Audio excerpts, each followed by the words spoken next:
right of the left bank of the Tebet Valley is the village of Odzun, the birthplace of Xalokos Hovanes.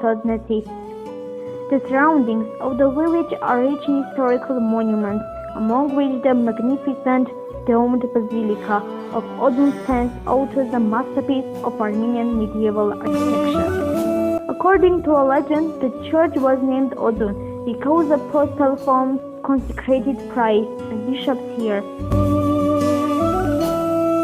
Another version states that the church was named after the village of Odzun, which in turn was named so in connection with the pagan belief of worshipping the snake or the dragon.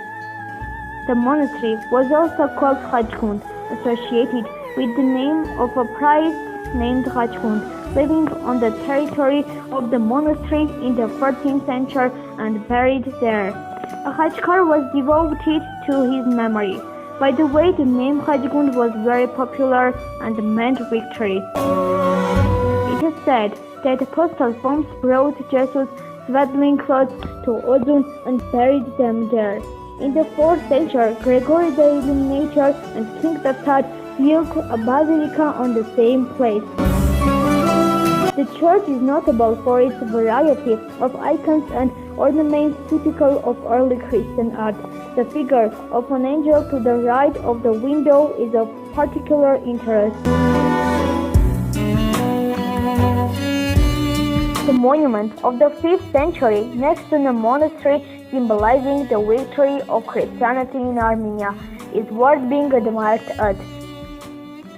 It is said that the Armenian king Zambad I Baghdasaryan, killed in the wind, is buried here.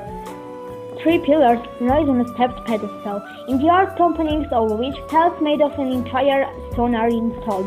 The edges are decorated with sculpture and depict scenes from the history of adoption of Christianity by the Armenians, as well as some scenes from the Bible.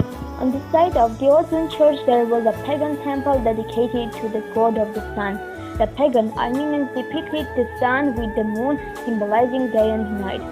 Perhaps one of the masters decided to balance the main symbols of two religions and depicted a Christian on the cross. Tourists often take photos near it, considering it a symbol of tolerance between two religions.